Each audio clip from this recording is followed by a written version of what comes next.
Welcome to Inside 11Alive News Investigates. I'm consumer investigative reporter Liza Lucas. Now, for months, we have been digging into food stamp fraud, how it is happening, and what's being done to protect Georgia's most vulnerable. Our latest look takes us into the field with law enforcement during a special crackdown on skimming devices. 2 + 2. For Shelby Watson, Good job. High five. Okay, it's your turn to make an idea. math used to make sense. I was getting $535 a month, every month on the 17th. But lately, some numbers are not adding up. This was not the first time it's been stolen. Shelby SNAP benefits stolen again by criminals targeting EBT cards. I'm stuck. We're stuck. And it makes me feel like I'm not providing for my child, even though I know it has nothing to do with me at all. Okay. Stuck in a wheelchair makes getting to a food bank another challenge. It's just overwhelming and hard, and these benefits are made to help us, and it's hurting us. Because it's all I have. While describing the loss is hard. Her pain, part of a nationwide trend. This is white-collar crime. This is organized crime. We sat down with Mark Haskins with the USDA's Special Investigations Unit. And we're being tasked to do something about it. I'm gonna check this. On Thursday, the USDA partnered with the U.S. Secret Service in a special operation. There you go. Skimming devices only take seconds for criminals to install and can steal car data to be cloned and used later.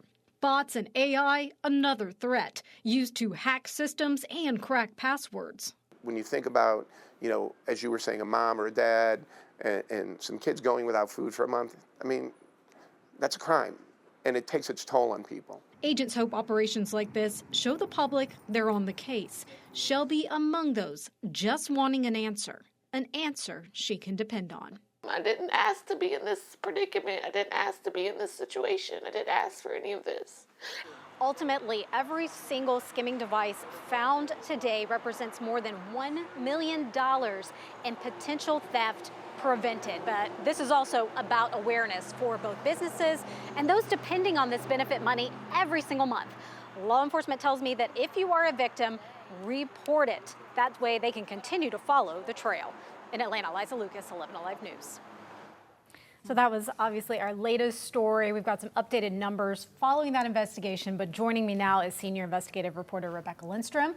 You have also covered SNAP and these issues extensively over the years. I've done it for about 3 years. You beyond that. I went back to try to look at some of the stories, and they went back nearly a decade. Right. And at that point in time, we were concerned about the transition from the state moving over from sort of an in-person processing system to an electronic system. And so people were getting letters. They were being told that their SNAP benefits required an interview or they needed to submit some documents, but they were getting that information after the date that they were supposed to submit it. So they were just caught up. And yeah, we went back and forth, trying to figure out what is the solution. And it was really hard to get answers then. I know you've had some challenges getting answers now, so it's great that you were able to get this interview about at least this segment, the skimmers. But I was really surprised to see the Secret Service is somehow involved. Right, exactly. And explaining that to people, I think a lot of people don't understand, nor did I prior to starting to research this further. But the Secret Service, they are involved when it comes to a financial crime. And so that was their involvement in this case. We have been waiting for months to join this operation. Atlanta was kind of one of the last big metros to have the Secret Service spread out like this and join with law enforcement in the field. And turns out the first stop we had the morning we were out there, a skimmer was found, and it was kind of in an unlikely space. Now, this operation is actually the first of its kind in Georgia. Again, we were waiting for this to happen, and it's meant to be a public push to show work that is happening. Because so many times, Rebecca, we hear from people asking what's being done to stop these criminals. And sometimes they report it, and it just seems to go in a vacuum. Now, particularly now that these families are no longer reimbursed when their funds get stolen, the questions have just continued. And law enforcement, ultimately, they discovered 41 card skimmers between Atlanta and Columbus, where the operation also took place. Ultimately, they say that prevented about $43 million in potential losses. I think as soon as I saw one of those skimmers on the machine, the first question I had though was how did they get there? Because those are in a very public part of the store. So how are they even getting the skimmers onto the machines? They are, but we have to remember sometimes maybe there's only one person at the register these days, especially in times like this when we know people are spread very thin. So if there's a distraction that happens or they can make a distraction, it only takes seconds, Secret Service says, to put one of those devices on top. And you really can't tell. Yeah. They were showing me, and I could not see that skimmer on there. I really had a hard time. Do they teach the businesses at all what to look for? So maybe they could evening check, make sure that there's no skimmers on their own devices? They do. And that's a huge part of this is that they go in, and even if they don't find skimmers, they make sure that the business owners are checking, because then once Secret Service is gone, the business can actively still report that and hopefully prevent theft, because ultimately we know that money's being taken from families who need it. And sometimes it's the workers who are also on SNAP themselves. So they have a stake in the game too. You had mentioned that this was just one part of the problem. I mean, we know if this is skimmers and people are losing money, there's other ways that people are losing money in this problem. Right, and that's what we were seeing happen to us so many times when we would talk about card skimming and card skimming. People would come to us and say, but wait a second, I never swiped my card in the store. I just got it, or I've only just used it for an online purchase. So what is happening in that case? I actually had a chance this time to sit down with the USDA Special Investigations, Mark Haskins, and he pointed to this idea of brute force attacks, a term that I got familiar with. That's basically criminals using bots to hack and guess key passwords and numbers that go with those accounts. Take a listen. The use of bots, machine learning, AI. So, the first, 4 to 6 digits on every EBT card is synonymous to the state that they come from. So every state, for example, Georgia, their numbers precede this. So you're only talking about creating, sometimes depending upon the state, it is anywhere between 6, 8 digits, which isn't hard to do. So we've seen this with our own cards that we use in our operations, that they'll come to us and they're already compromised. We've lost our own undercover benefits because they're using brute force attacks to generate numbers. And again, we sit down and we say, okay, now how are we going to prevent that? What is the answer?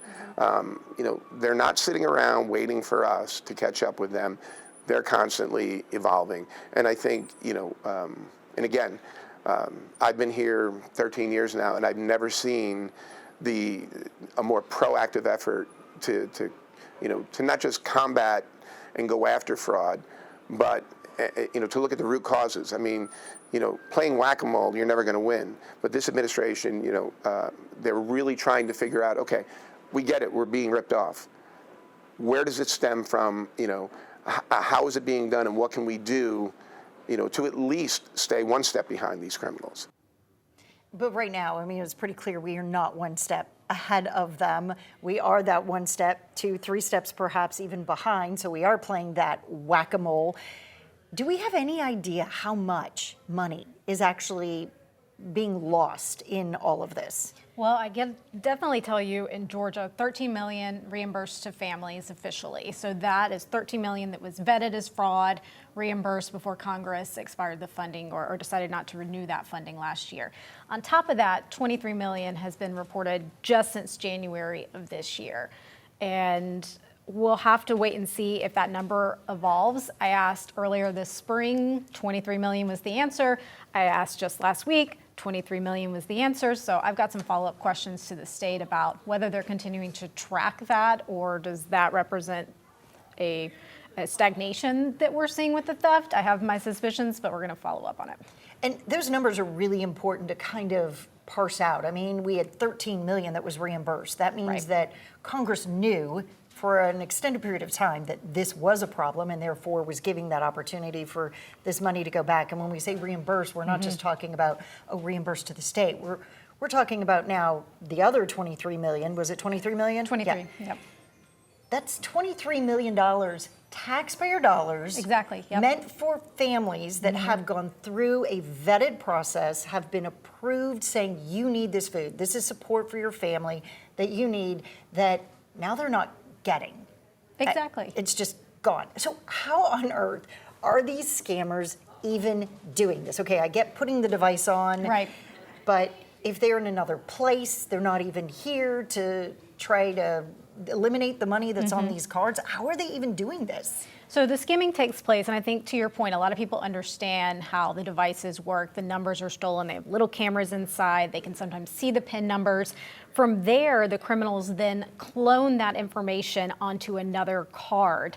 I've seen even a hotel key be mentioned that they can clone the information on. From there, there's even other steps that take place. And it gets extremely complicated here, but again, we asked the USDA because we got a lot of questions all the time about why are my benefits supposedly being used, quote, used in other states where I am not. Take a listen. I'll get calls from law enforcement all the time and saying, we have 20 cards from somebody in Poughkeepsie, New York, and they were used in LA. And they said, no, they weren't used in LA. Somebody, most of the time somebody stole that FNS number, pre-programmed it into another POS device, and it could be used in that very same store. Clone POS devices are, a new tool in the game that the criminals are using right now. And people seem to think, that, and the media reports on this all the time, it's like they were used across the country. And the vast majority of the cases, that is not what's happening.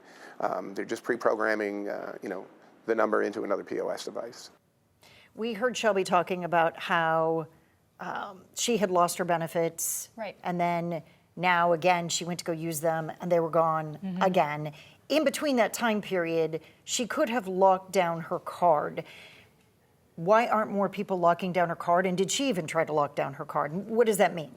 Well, just to explain a little bit about what you're referencing. So in December, some people may remember we reported on this, Georgia launched this feature where people could lock their cards, and basically you download an app, it's called Connect DBT, you can go to the website, and then you have control, unlock, lock, unlock, lock. And the goal is when you're not using it, you can lock it down and secure it. And I have heard from people that have had a lot of success when they do that, but we know a small percentage of people are the ones that are actually using that feature. And Shelby has been trying to get her card locked and get access into the system and was struggling to do so. I even worked with her during that day and we could not get the customer service line operated by this third-party vendor to respond. So that tipped us off to some other situations that are going on now that we're currently following.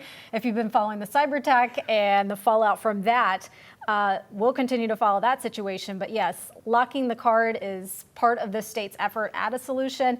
So far, a lot of people have been struggling, they tell me, to get in that system in the first place. If they even know about it. If they even know about it, yep. And when they're locking the cards, we were talking the other day about why doesn't the state just send the money already locked? It's already on lockdown, and then the person who's receiving it can go in and unlock it when they're ready to spend it. Have you ever been able to ask that question or get an answer to that? Well, that's a good question, and that's why we have our Rebecca Lindstrom here, our chief investigator, raising these points. Also, we'll bring that to the state, too, because I think that is a good point you raised. Does the technology allow for these cards to be locked and then activated, similar to how you would do any other account or your credit card or things like that? So, good question there, and we'll follow up. All right, the chip. I know I've got one on my credit Yes. card. That seems like another no-brainer kind of solution. You know, let's just chip these cards. That way they're not as easy to skim. Yep. Why aren't we chipping the cards? Oh, this conversation goes back also years, and it's being had here in Georgia and other states. In fact, I'm going to toss it over to another person to talk about it, actually our special agent, special deputy agent we were out in the field with for the Secret Service. Take a listen. EBT cards and accounts are uniquely vulnerable just because the criminals know monthly there's money in that account, so it makes it a very attractive target. The chip technology is useful because we've seen less of these skimming devices that capture the EMV card data. So if you can use a card that has the EMV chip, we would recommend that. So a couple things he points out right there is the vulnerability of these cards, which we've also reported a lot about. They don't have a chip. They have a magnetic stripe. Compare that to the credit cards, as you mentioned, that do have that little chip you can see right there, and that's what stores all your information and makes it less vulnerable to skimming. Now, where are we with things? The USDA has encouraged states to move to chip technology, and I say encouraged because the agency still has not mandated it. This has been a conversation for years. So only a handful of states, including California, have made the shift. And Georgia tells me they're watching to see how that plays out. But meanwhile, Mark Haskins, again with the USDA, he also told me when I asked about chipping cards that he feels like this won't be a cure-all because criminals constantly evolve. Now, chip technology, at this point, Rebecca, it's a decade old. We've had it on our credit cards forever. People are using mobile pay, and there is a pilot underway in some states to see if that would work with SNAP cards. But think about everything else we use to secure our accounts now, the multi-factor authentication and other things like that. The technology is there. So again, the question is, when and why aren't states using that? You do hate when you know you've got this limited pocket of money to help, and so much of that is not getting to the target audience. Right. This isn't just a Georgia problem. I mean, you've alluded to other states, California, and their efforts to, put in the chip. Have you found any states that are showing success in protecting this money?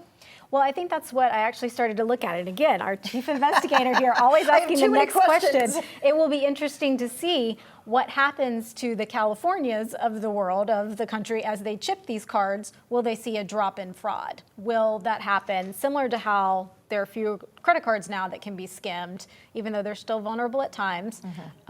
Will we see that drop in fraud? So I think that's something that we'll be watching going forward.